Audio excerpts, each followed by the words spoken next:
ఈ సెకండ్ సెషన్లో మొదటి ప్రశ్న దైవజనులు డాక్టర్ జాన్ వెస్లీ గారికి తెలియచేస్తున్నాం. ఈ రోజుల్లో చాలామంది క్రైస్తవ విరోధులు దేవుని వాక్యాన్ని వక్రీకరించేవారు అడుగుతున్న ప్రశ్నల్లో ప్రాముఖ్యమైన ప్రశ్న ఏంటంటే, భారతదేశంలో క్రైస్తవ్యం అనేది బ్రిటిష్ ప్రభుత్వ కాలంలోనే వచ్చింది, బ్రిటిషర్సే మన భారతదేశంలో క్రైస్తవ్యాన్ని తీసుకొచ్చారని చాలామంది చరిత్ర తెలియని వాళ్ళు మాట్లాడుతున్నారు. అలాంటి వారికి మీరు ఇచ్చే సందేశం లేదా సమాధానం?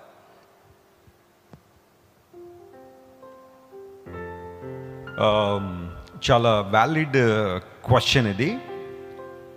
క్రైస్తవ్యం బ్రిటిష్ వాళ్ళ కాలంలోనే భారతదేశంలో అభివృద్ధి చెందింది లేదా వచ్చింది అని బ్లంట్గా వాదించే వాళ్ళు చాలామంది మనకి ఈ రోజుల్లో కనబడుతున్నారు. పాస్టర్ జాన్ పీటర్ ఒక పదాన్ని ఉపయోగించారు, క్రైస్తవ విరోధులని.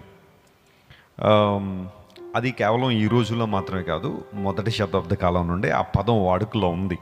అంటే విరోధులు అంటే వారు ఏదో శత్రువులని నేను చెప్పట్లేదు, కానీ కావాలని సత్యం వారికి ప్రకటించబడినప్పటికీ కూడా సత్యాన్ని అంగీకరించే మనస్సు లేనందువలన బురద జల్లాలని ప్రయత్నం చేసేవాళ్ళు కొంతమంది ఉంటారు కదా. సో ఎప్పుడైనా ఒక విషయం మనకు తెలియనప్పుడు, సరైన అవగాహనతో కూడిన ఆన్సర్ మనకు వచ్చినప్పుడు దాన్ని తెలుసుకోవడం చాలా ప్రాముఖ్యమైన అంశం. కొంతమంది సత్యం తెలిసినా కానీ తెలియనట్టుగా లేదా సత్యం మీద బురద జల్లాలనే ప్రయత్నం అపవాది యొక్క ప్రేరేపణ ద్వారా చేస్తూ ఉంటారు. అది మొదటి శతాబ్దం కాదు, లేదా 10వ శతాబ్దం కాదు, 20వ శతాబ్దం కాదు, ఎప్పటికీ అలాంటి మనస్తత్వం కలిగిన వారు ఉంటారు. అందులో కంగారు పడాల్సిందేమీ లేదు. అయితే బైబిల్ చెబుతున్న మాట ఏంటంటే, మీలో ఉన్న నిరీక్షణ గురించి ఎవరైనా హేతు అడిగితే సాత్వికంతో సమాధానం చెప్పమన్నాడు. ఒక వ్యాలిడ్ క్వశ్చన్ కనుక మీ దగ్గర ఉంటే ఒక వ్యాలిడ్ ఆన్సర్ బైబిల్లో ఉంటుంది లేదా చరిత్రలో ఉంటుంది. మీ ప్రశ్న సరైనదైతే సరైన జవాబు ఉంటుంది, కానీ ప్రశ్నే సరిగ్గా లేకపోతే కొన్ని సందర్భాల్లో సమాధానాలు కూడా అలాగే ఉంటాయేమో అనిపిస్తుంది. అయితే క్రైస్తవ్యాన్ని గురించిన అనేక ప్రశ్నలు ఉండడం సహజమే. అయితే తెలుసుకోవడానికి ప్రయత్నం చేయాలి, లేదా ఒక మంచి ఆన్సర్ ఉన్నప్పుడు అంగీకరించడానికి మనసు ఉండాలి.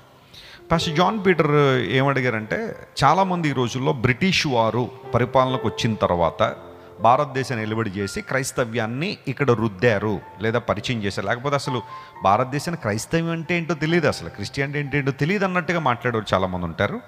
నేను ఆల్రెడీ ఈ ఇండియన్ క్రిస్టియన్ డే ఎలా వచ్చిందనే విషయంలో తెలియజేస్తూ, St. Thomas came to India in AD 52 and that was established by the first president of India. ఆయన కూడా ఒప్పుకున్నారు ఆయన వచ్చాడని కదా.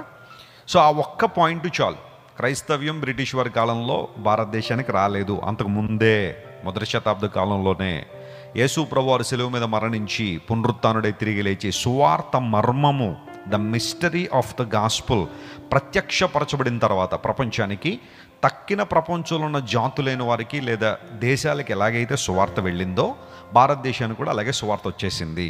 అప్పటి నుంచి దేవుని సువార్త కార్యక్రమాలు జరుగుతున్నాయి. అయితే భారతీయులుగా మనం గర్వించాల్సిన మరొక విషయం ఏంటంటే, భారతదేశానికి కేవలం ఒక్క శిష్యుడు మాత్రమే కాదు, తోమా గారు మాత్రమే కాదు. చరిత్ర చెబుతా ఉంది, యేసు ప్రభు శిష్య బృందంలో మరొక ఆయన కూడా ఉన్నాడు. ఆయన పేరు బర్తిలోమయి.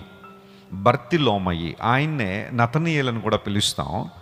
ఆయన కూడా భారతదేశానికి వచ్చాడని చరిత్ర చెబుతూ ఉంది. ఈరోజు మనం మహారాష్ట్ర అనే రాష్ట్రంలో కాలియానా అనే ప్రాంతం, దాన్ని ఇప్పుడు కళ్యాణ్ అని పిలుస్తున్నారు. మీరు ఎవరైనా కళ్యాణ్ నుంచి కనుక ఈ కార్యక్రమం చూస్తూ ఉంటే, I'm talking about your place, మీ ప్రాంతం గురించి మాట్లాడుతున్నాను.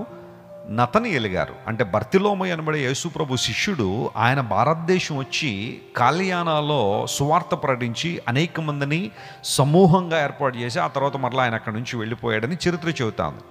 So we have a privilege of having 2 disciples of Jesus Christ brought the gospel. దేవుని సువార్తను మనకు తీసుకొచ్చింది 2 అపోస్తులు, యేసు ప్రభు శిష్య బృందంలో ఉన్నవారే. ఆ తర్వాత 52లో థామస్ గారు ఇక్కడికి రావడం, అక్కడ నుంచి చాలామంది ప్రభువుని అంగీకరించడం, అలా సమూహాలు వ్యాప్తి చెందించడం.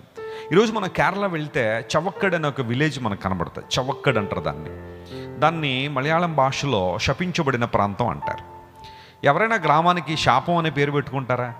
ఎందుకు ఆ పేరు వచ్చింది అంటే, ఆ చవక్కడ్ అనే ప్రాంతంలో ఉన్న చాలామంది యేసు ప్రభువుని అంగీకరించినందువలన కొంతమందికి ఆ విషయం ఇష్టం లేక, మీరు శపించబడ్డారు, మీరేదో కొత్త మార్గంలోకి వచ్చేసారు, మీరేదో కొత్త విశ్వాసాన్ని ఎంబ్రేస్ చేసుకున్నారు కాబట్టి ఇక మీకు మాకు సంబంధం లేదు అని గ్రామాన్ని వదిలేసి వెళ్ళిపోతూ ఆ లోపల ఉన్న క్రైస్తవులను ఉద్దేశించి మీరు శపించబడ్డారు అని చవ్వక్కడని అరుచుకుంటూ వెళ్ళిపోయారట.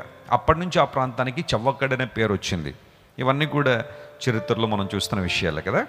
అయితే జాగ్రత్త వినండి, బ్రిటిష్ వాళ్ళు ఎప్పుడు వచ్చారో భారతదేశానికి? చరిత్ర చెబుతున్న విషయం అందరికీ తెలిసిన విషయమే. ఆగస్టు 24, 1608 బ్రిటిష్ వారు భారతదేశంలో అడుగుపెట్టారు. ఎందుకు అంటే బిజినెస్ కోసం, వ్యాపారం కోసం. అప్పుడు భారతదేశంలో డై అంటే కలర్స్, ఆ తర్వాత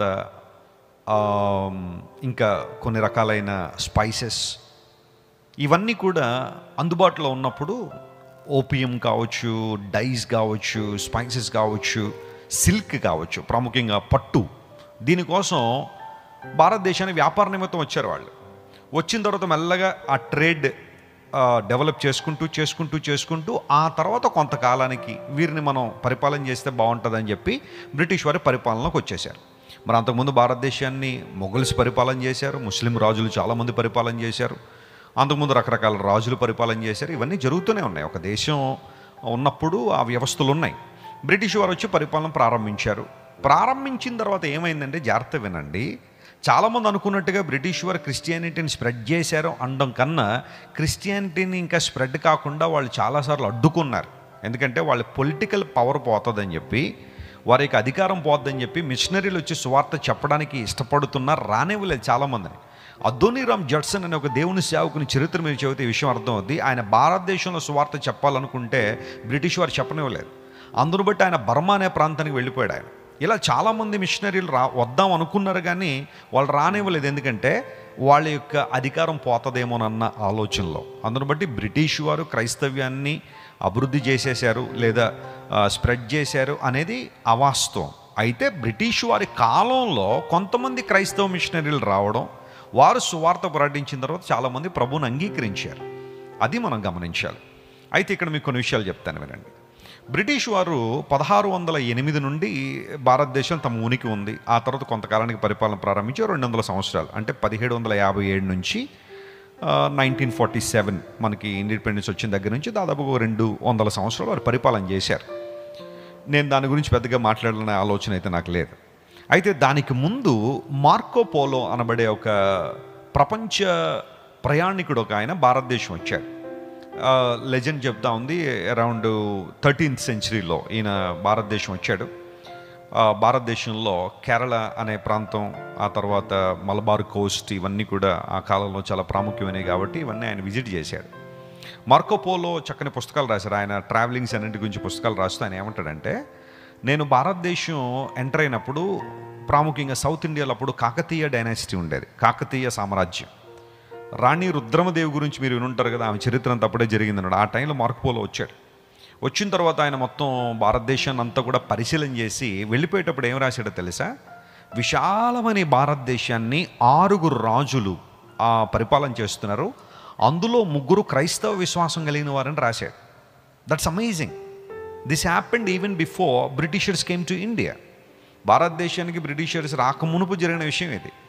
6 రాజులు పరిపాలన చేస్తున్న భారతదేశాన్ని, అందులో 3 క్రైస్తవ విశ్వాసం కలిగిన వారే అనే మాట ఆయన వాడాడు. ఆ మాట నాకు చాలా ఇష్టం. అందును బట్టి బ్రిటిష్ వారు వచ్చినప్పుడే క్రైస్తవం రాలేదు. ఇవన్నీ గమనించాలి చరిత్ర. And then I will give you some historical events as well. 52లో థామస్ గారు రావడం, ఆయన క్రైస్తవ్యాన్ని భారతదేశంలో పరిచయం చేయడం, వ్యాప్తి చెందడం మనం చూస్తున్నాం. ఆ తర్వాత AD 189లో ప్యాంటేనస్ అనబడే ఒక ఆయన మిషనరీ, ఆయన అలెగ్జాండ్రియా నుంచి భారతదేశం వచ్చి ఆయన కూడా సువార్త ప్రకటించాడు. Remember his name. ఆ తర్వాత AD 200లో Syrian Chronicle of Edessa అనే పుస్తకం ప్రకారం చర్చ్ ఆఫ్ ది క్రిస్టియన్స్ అని ఒక ఆర్టికల్ దానిలో ఉంటుంది. అంటే క్రీస్తు శకము 200 సంవత్సరాలకే భారతదేశంలో చాలా సంఘాలు వచ్చేసినాయి అప్పటికే. చర్చెస్ ఇన్ ఇండియా అనే ఒక ఆర్టికల్, ఒక పుస్తకం కూడా ఆ క్రానికల్స్లో మనం చూస్తాం. ఆ తర్వాత 345లో AD 345లో పర్షియాలో, అంటే ఈరోజు మనం ఏదైతే ఇరాన్ అని పిలుచుకున్నాం లేదా ఐరాన్ అని పిలుస్తున్నామో, ఆ ప్రాంతంలో ఒక పర్సిక్యూషన్ వచ్చినప్పుడు, శ్రమ వచ్చినప్పుడు అక్కడ నుంచి చాలామంది దేవుని బిడ్డలు, దగ్గరగా 400 మంది దేవుని బిడ్డలు భారతదేశానికి వలస వచ్చారు. ఎందుకు వచ్చారంటే అప్పటికే భారతదేశంలో చాలామంది క్రైస్తవులు ఉన్నారు కాబట్టి వారితో సహవాసం కలిగి ఉండడానికి India is the best place to go. Or safe place to go అని చెప్పి 400 మంది రెఫ్యూజీస్ 345లో AD 45లో ఇండియా వచ్చారు, మలబార్ కోస్ట్కి వచ్చారు. ఆ తర్వాత 883లో AD 883లో Anglo Saxon bishops king Alfred ద్వారా వారు సెయింట్ థామస్ టూమ్ని లేదా అతను చనిపోయిన ప్రాంతాన్ని చూడడానికి ఇండియా వచ్చారు. అప్పటికే ప్రపంచంలో సెయింట్ థామస్ గారి పరిచర్య, ఆయన చేసిన గొప్ప పనులన్నీ ప్రపంచవ్యాప్తంగా డాక్యుమెంటెడ్గా ఉన్నాయి. అందును బట్టి కింగ్ ఆల్ఫ్రెడ్ ఒక టీమును పంపించాడు, బిషప్స్ని ఇండియా పంపించి ఆ సెయింట్ థామస్ గారి టూమ్, ఆ ప్లేస్లన్నీ కూడా వారు విజిట్ చేశారు. ఆ తర్వాత నేను ఆల్రెడీ చెప్పినట్టుగా 1293లో మార్కోపోలో రావడం, అతడు కూడా సెయింట్ థామస్ గారి ప్లేస్ చూడడం. ఆ తర్వాత it's a place of pilgrimage. ఎవరైనా రావాలనుకుంటే భారతదేశం సెయింట్ థామస్ గారి యొక్క ప్రాంతాన్ని చూడడానికి రండి అని చెప్పి ఆయన చాలామందిని ఇన్వైట్ చేశాడు. ఆయన go India and visit him అని.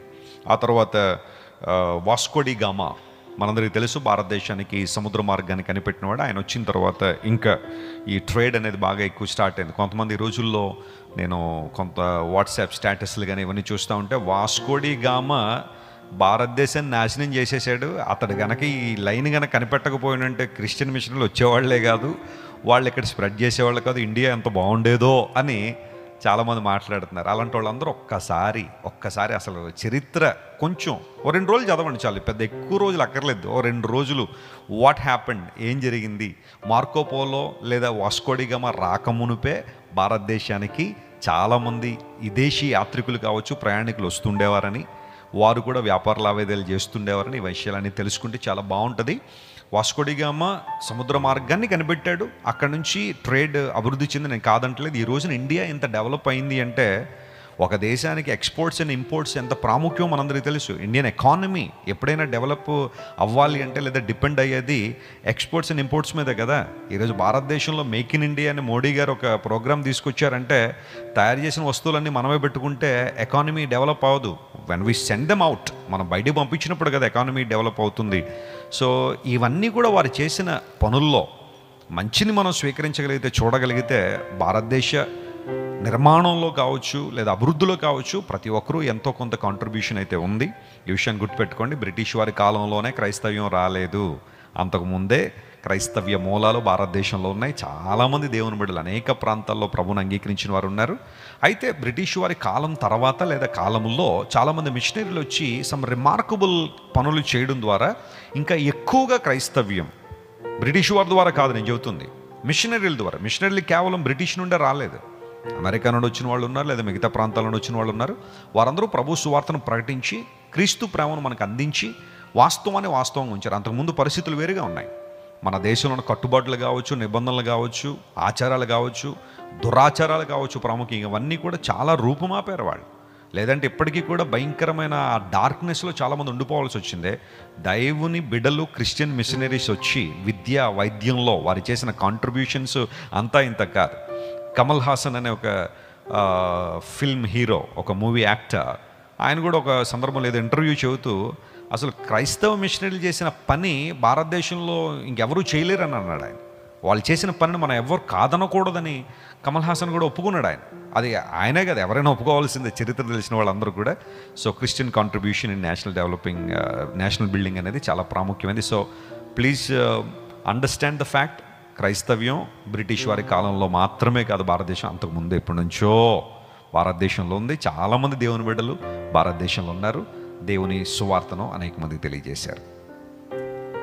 థ్యాంక్ యూ సో మచ్ అన్న. బహుశా ఈ ప్రశ్నకి సమాధానం చాలామందికి దొరికింది అనుకుంటున్నాం.